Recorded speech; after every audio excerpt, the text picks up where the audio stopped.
Hello friends, welcome to my YouTube channel. In this particular lecture, we will discuss about the reproductive health. तो इस particular lecture में हम बात करेंगे NCERT के फोर्थ चैप्टर के बारे में, जिसका टाइटल क्या है, रिप्रोडक्टिव हेल्थ। तो रिप्रोडक्टिव हेल्थ में कई सारी चीजें आती हैं, तो हम इसमें देखेंगे।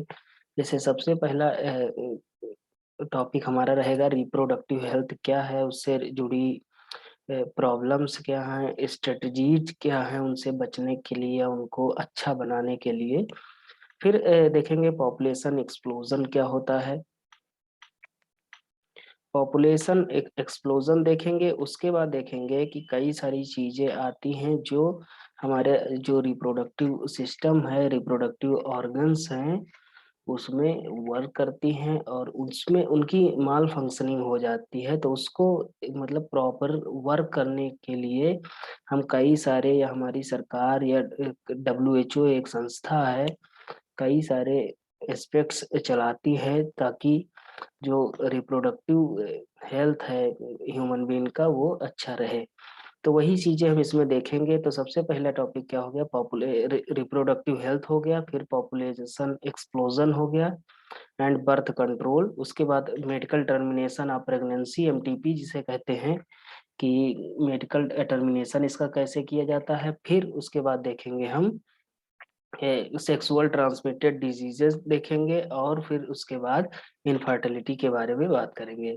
तो सबसे पहले इसमें लिखा क्या है, देखिए, you have learned about the human reproductive system and its function in chapter 3। जिससे पहले जो हमने चैप्टर पढ़ा है, तो उसमें हमने बात करी है कि ह्यूमन रिप्रोडक्टिव सिस्टम के बारे में। उसमें कई सारी चीजों के बारे में बात करी, mail and female reproductive system के बारे में, गमीटोजेनेसिस के बारे में, जैसे स्पर्मेटोजेनेसिस हो गया, ooजेनेसिस हो गया, फिर फर्टिलाइजेशन हो गया, मेंस्ट्रुअल साइकिल हो गया। इन सभी चीजों के बारे में हमने इसमें बात करी। ठीक, तो वही चीज हम इसमें देखेंगे, उसी से रिलेटेड चीज, रिलेटेड टॉपिक है ये रिप्रोडक्टिव हेल्थ। तो रिप्रोडक्टिव हेल्थ का क्या मतलब है, healthy reproductive organs with normal function. जो रिप्रोडक्टिव ऑर्गन्स हैं वो क्या हो, हेल्दी हो और नॉर्मल फंक्शनिंग हो उसमें। It has a broader prospective, it has a broader prospective includes the emotion हो गया, emotion and social aspects of reproduction also.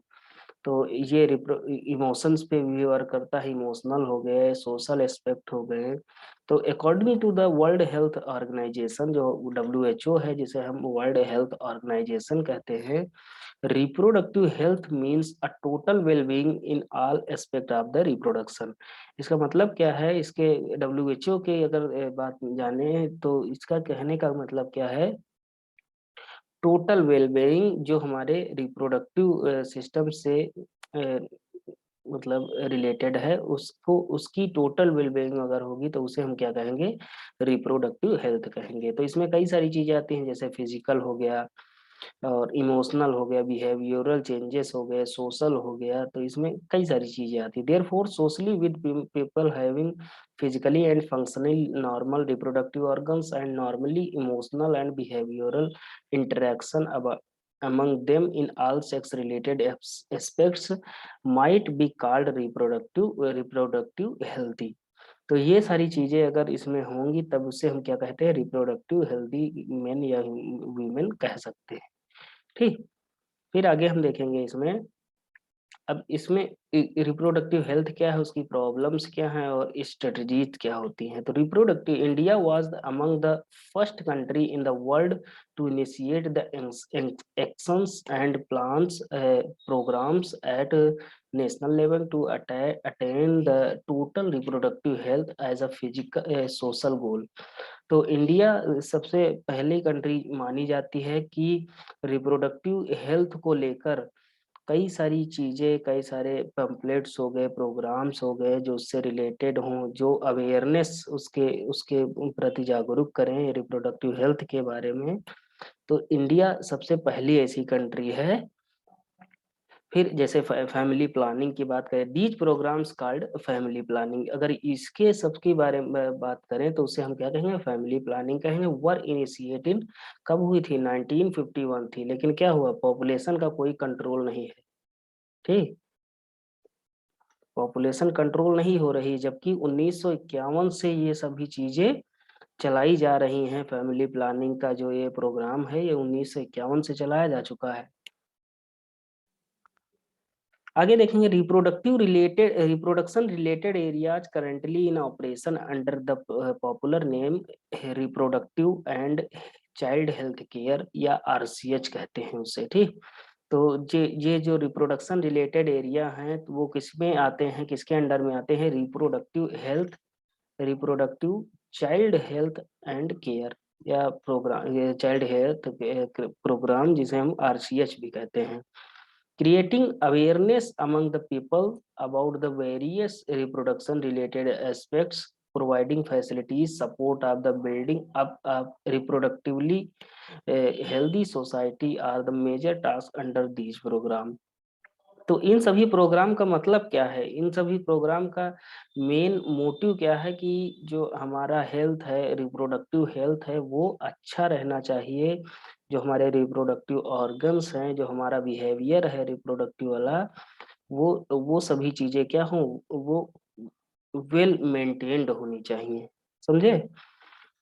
With the help of the audio visual and print media, और हमारी government बहुत सारे work करती है, जिसमें governmental भी हो सकती हैं और प्राइवेट एजेंसीज भी हो सकती हैं। तो ऑडियो या विजुअल पंपलेट छपवाती हैं, या जैसे एफएम वगैरह आप सुनते होंगे तो उसमें प्रचार भी आता है, ऐड भी आते हैं रिप्रोडक्टिव हेल्थ के बारे में, कैसी हाइजीन होनी चाहिए, कैसी साफ सफाई रखनी चाहिए ना। तो ये सभी चीजें किसमें, पंपलेट भी छपे होते हैं, ज्यादातर रोड पे देखा होगा आपने।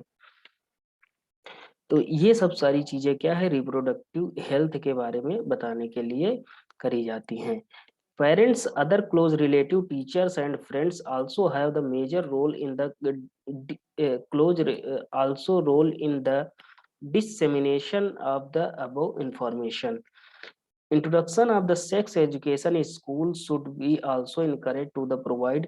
अब जैसे आपने देखा होगा कि जो ये रिप्रोडक्टिव चैप्टर है या रिप्रोडक्टिव हेल्थ वाला जो चैप्टर है, बहुत से सारे लोग होते हैं इसके बारे में बात ही नहीं करना चाहते हैं। जो हमारा रिप्रोडक्टिव हेल्थ है उसके बारे में कोई बात ही नहीं करना चाहती, उन्हें शर्म आती है।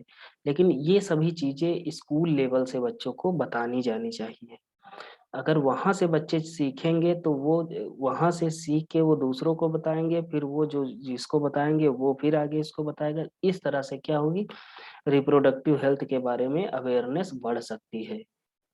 ओके, तो इसमें टीचर्स हो सकते हैं, क्लोज रिलेटिव हो सकते हैं, फ्रेंड्स हो सकते हैं, इन पर भी ये सारी चीजें निर्भर करती हैं। ओके, अब आगे क्या है कि introduction of the sex education school should also encourage. स्कूलों में सेक्स एजुकेशन के बारे में भी पढ़ाया जाना चाहिए, बताया जाना चाहिए। फिर एंडोलसेंस एंड रिलेटिव चेंजेस, दो जैसे प्यूबर्टी हो गया या रिप्रोडक्टिव ऑर्गन्स हो गए, जब वो सारे चेंजेस आए, safe and hygienic sexual practices के बारे में बताया जाना चाहिए, है ना। फिर सेक्सुअली ट्रांसमिटेड डिजीजेस जैसे एड्स हो गया, एटसेट्रा, कई सारी डिजीजेस होती हैं, would help people specially those in the adolescent age group to the lead reproductive healthy life, educating people, especially fertile couples, those in marriageable age group, about available birth control option, care of pregnant mother, postnatal care of mother and child, importance of breastfeeding, equal opportunities for male and female child। तो ये सारी चीजें हैं, जैसे pregnancy के पहले भी, pregnancy के बाद भी, और चाइल्ड बर्थ के बाद भी चाइल्ड का, मदर का केयर कैसे करना चाहिए, और उसके ब्रेस्ट फीडिंग के बारे में भी बताने जाने चाहिए। और इक्वलिटी बहुत जरूरी है, जैसे मेल एंड फीमेल, या मेल चाइल्ड हो या फीमेल चाइल्ड हो, या baby mail and female baby हो, उसको इक्वल नज़र से देखा देखा जाना चाहिए। तो इन सभी चीज़ों को मिला के हमारा रिप्रोडक्टिव हेल्थ जो होगा वो सही हो सकता है। और समाज में ये सारी चीज़ें बताई जानी चाहिए सभी लोगों को। Importance of breastfeeding, equal opportunities for male and female would address the importance of bringing up the socially conscious healthy families of the desired size। तब ये सभी चीजें अगर बताई जानी चाहिए तो हमारे समाज में इसके प्रति जागरूकता बढ़ेगी, अगर हम इसके बारे में बात करेंगे तब। और इससे क्या होगा, पॉपुलेशन भी कंट्रोल होगा। समझे कि नहीं, इससे क्या होगा, ये सभी चीजों के बारे में अगर हम जानेंगे तो पॉपुलेशन भी कंट्रोल होगा उससे।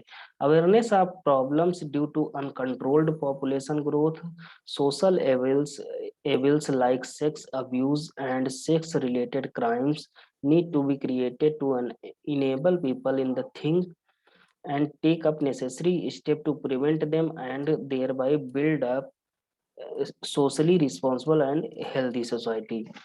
और कई सारी चीजें के बारे में, जैसे पॉपुलेशन ग्रोथ हो गई, जैसे जिसे हम पॉपुलेशन विस्फोट कहते हैं, तो वो हो रहा है तो उसके बारे में भी बताया जाना चाहिए। जो जैसे मान लीजिए बहुत ज्यादा पॉपुलेशन बढ़ जाएगी तब क्या, बेरोजगारी बढ़ेगी, जो नेसेसरी चीजें हैं और उनकी स्कैरसिटी हो जाएगी, फूड की स्कैरसिटी हो जाएगी, स्पेस भी कम हो जाएगा, कंपटीशन बढ़ जाएगा, है ना, ये सारी चीजें हो सकती हैं।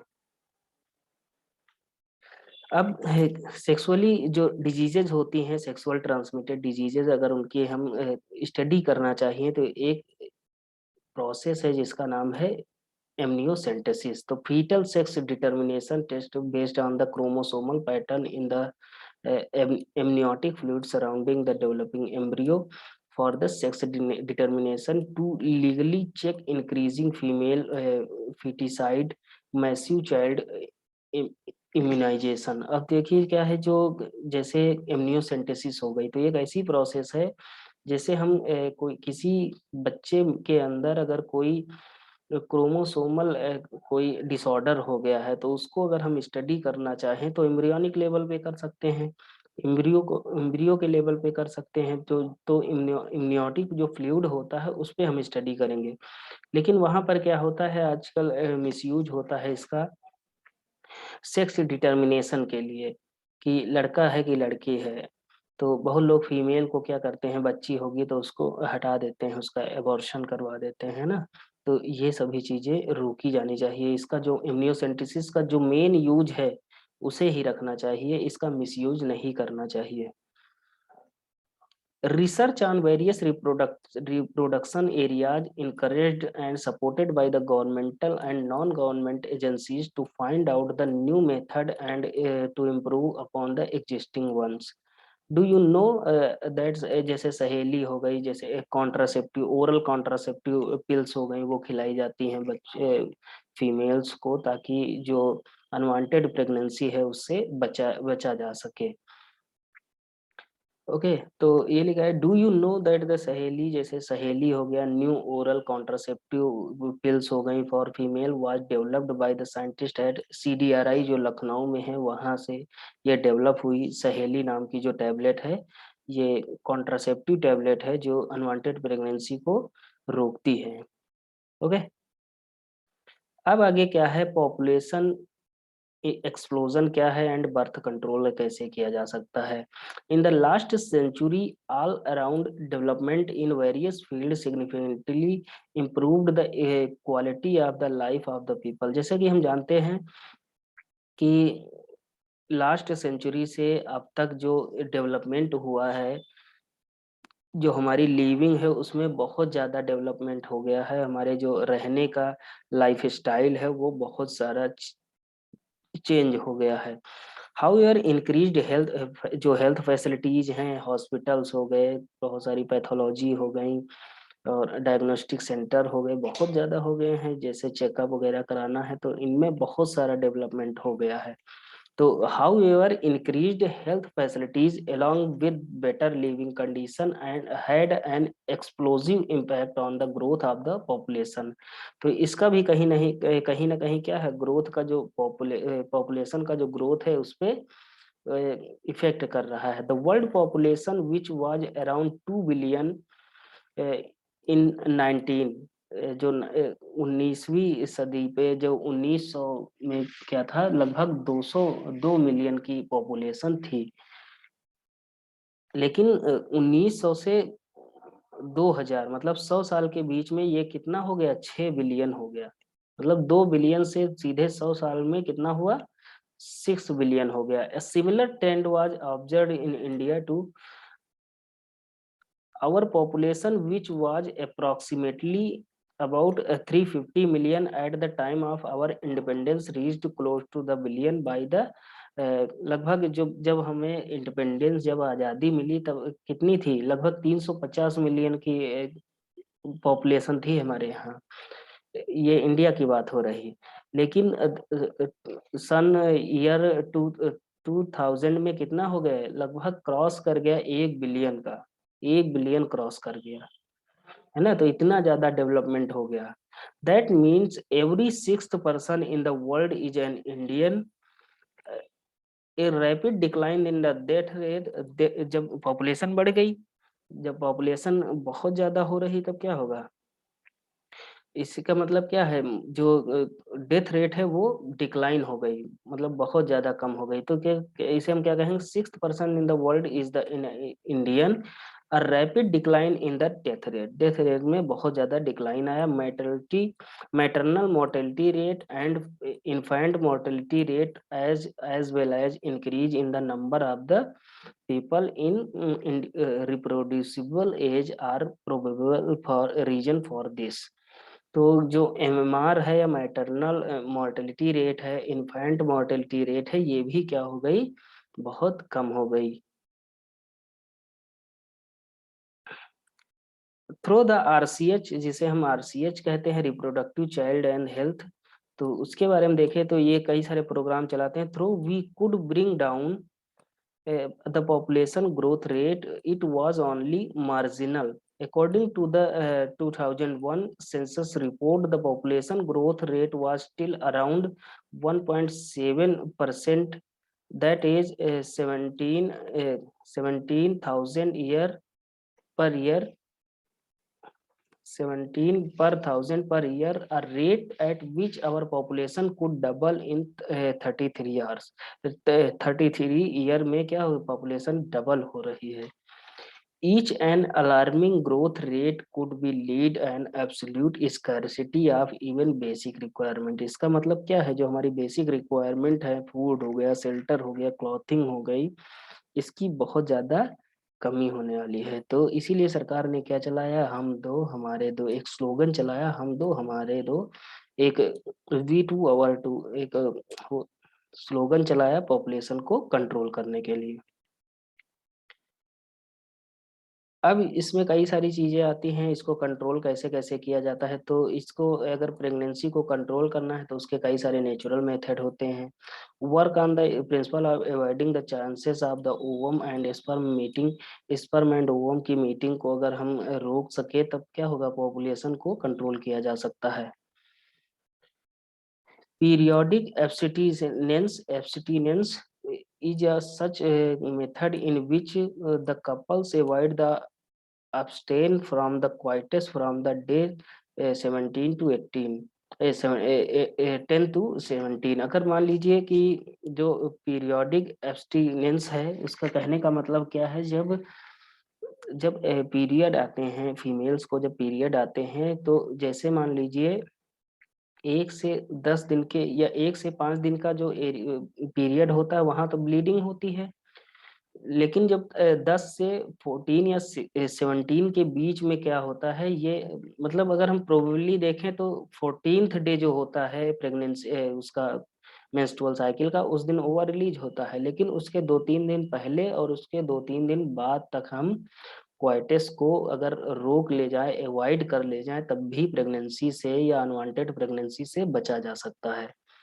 As a chances of fertilisation are very high during this period. और अगर इसके बीच में 10 to 17 के बीच में अगर वो किया गया, क्वाइटस हुआ अगर मेल एंड फीमेल के बीच में, तब क्या होगा कि प्रेगनेंसी हो सकती है या फर्टिलाइजेशन हो सकता है। तब इसे हम क्या कहेंगे, ये 10 से जो 17 के बीच का जो दिन है, इसे हम क्या कहते हैं, fertile period कह सकते हैं। Therefore, by the abstaining from the coitus during this period, conception could be prevented। इसके बीच में जो coitus होगा उसको हम किया जा सकता है या कर सकते हैं। ओके। दूसरा और भी जो है, जैसे विड्रवल हो गया या क्वाइटस इंटरप्टस करके एक प्रोसेस होती है कि इजाकुलेशन से पहले विड्रॉ कर लें पेनिस को फ्रॉम द वेजाइना, तो इसको हम क्या कहते हैं, विड्रवल मेथड कहते हैं या क्वाइटस इंटरप्शन कहते हैं। ओके। तो इसमें क्या लिखा है, coitus interruptus is the another method in which male and female male partner withdraw his penis from the vagina just before the ejaculation so as to avoid insemination। Ejaculation से पहले अगर मेल पार्टनर है वो अपना penis withdraw कर ले, vagina के बाहर निकाल ले, तब क्या हो सकता है, इजाकुलेशन मतलब बाहर कर दे, तब अनवांटेड फर्टिलाइजेशन या प्रेगनेंसी से भी बचा जा सकता है। एक और प्रोसेस होती है, जैसे बर्थ के बाद फीमेल्स लैक्टेशन जरूर करवाएं बच्चे को। अगर लैक्टेशन करवाएंगी तो ये लगभग 9 से 10 महीने तक अगर लैक्टेशन करवा लेंगी तो लैक्टोज जो लैक्टेशन करवाएंगी तब क्या होता है, जब जितने दिन तक लैक्टेशन का पीरियड होता है उतने दिन मेंस्ट्रुएशन नहीं होगा। अगर मेंस्ट्रुएशन नहीं होगा तब क्या होगा, एक एक ओवर रिलीज नहीं होगा या ओव्यूलेशन नहीं होगा। समझ गए? तो ओव्यूलेशन नहीं होगा तब क्या, फर्टिलाइजेशन का कोई बात ही नहीं बनती है। तो लैक्टेशन एमिनोरिया इसे हम कह सकते हैं, अब्सेंस ऑफ मेंस्ट्रुएशन जब हो जाता है लैक्टेशन पीरियड में। ओके, तो एक इस तरह का हो गया। फिर इन बैरियर मेथड, जैसे कुछ बैरियर मेथड्स होते हैं, ovum and sperm are prevented by the physically meeting with the help of the barrier such as condoms हो गए, कुछ जैसे कॉन्डोम्स हो गए, उनके थ्रू हम भी वो स्पर्म एंड ओवा के फ्यूजन को या फर्टिलाइजेशन को रोक सकते हैं। ओके। फिर फीमेल के यूज के लिए कई सारी चीजें आती हैं, जैसे डायाफ्राम्स आते हैं, सर्वाइकल कैप्स आती हैं, वॉल्स आते हैं, ये सभी बैरियर हैं मेल एंड फीमेल के गमीट को मतलब फर्टिलाइज होने के लिए रोकने के लिए होते हैं ये सभी चीजें। Another effective and popular method is use the intrauterine devices। कुछ ऐसी डिवाइसेस होती हैं इंट्रायूटेराइन डिवाइसेस जो यूट्रस में जाके प्लेस कर दी जाती हैं, जिससे भी ये रोका जा सकता है, जैसे कॉपर टी हो गया। These devices are inserted by the doctors or exported to nurses in the uterus through the vagina। These intrauterine devices are presently available as the non-medical IUDs।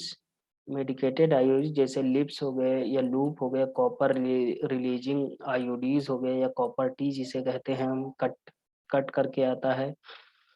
एक मल्टी लोड 375 करके आता है, the hormone releasing IUDs with in the uterus and CU ions release suppress sperm motility. और CU जो होता है, copper ion होता है, वो क्या करता है, स्पर्म की जो मोटिलिटी होती है उसको रोक देता है, कम कर देता है।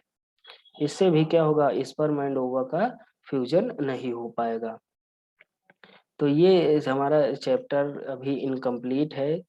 आगे की जो बातें हैं वो हम अगले चैप्टर में, अगले लेसन में बात करेंगे। तो ये हमारा रिप्रोडक्टिव हेल्थ या चैप्टर 4 का ये फर्स्ट वीडियो था। इसके बाद का वीडियो कल अपलोड होगा। तो अगर आपको वीडियो अच्छी लगी हो तो चैनल को लाइक करिए, वीडियो को लाइक करिएगा, चैनल को सब्सक्राइब करिएगा। Okay, thank you.